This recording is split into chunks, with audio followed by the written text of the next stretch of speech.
It's only Tuesday of primary week in South Carolina, the primary Saturday, and Republicans are not leaving themselves much room to go further downward in the negative campaigning department. The rhetoric already resembles, according to some, a professional wrestling free-for-all cage match, and there are still 3 more days to go.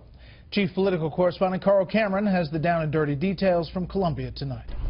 Courting South Carolina's high population of active and retired military, Republican candidates zeroed in on defense policies and one another. Jeb Bush took aim at Donald Trump. He thinks he can use his real estate skills to somehow magically bring to light the weapon systems necessary to keep our warfighters safe, that magically we'll have an army of 490,000.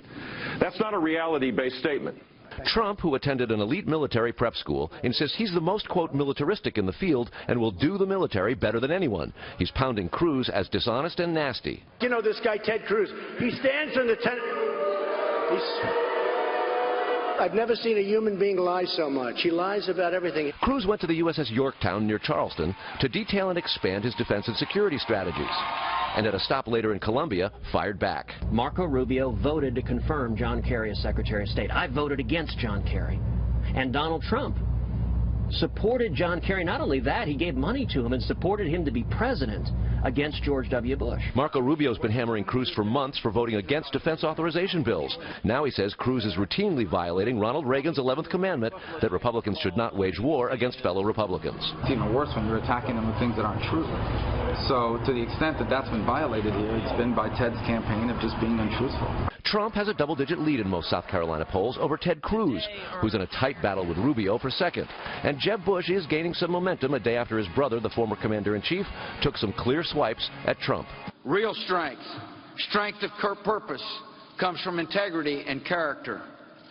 And in my experience, the strongest person usually isn't the loudest one in the room.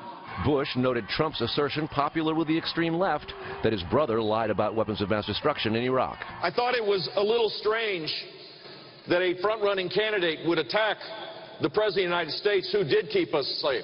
John Kasich doesn't expect to be competitive in South Carolina and was in Michigan yesterday and today talking national security, too. We're going to have to rebuild our military, but we have to rebuild it by also rebuilding the Pentagon. Over the last 5 months, the Republican field has gone from 17 candidates to now just 6. Trump has a big lead in the polls, but his negatives, his unfavorable ratings, are sky high.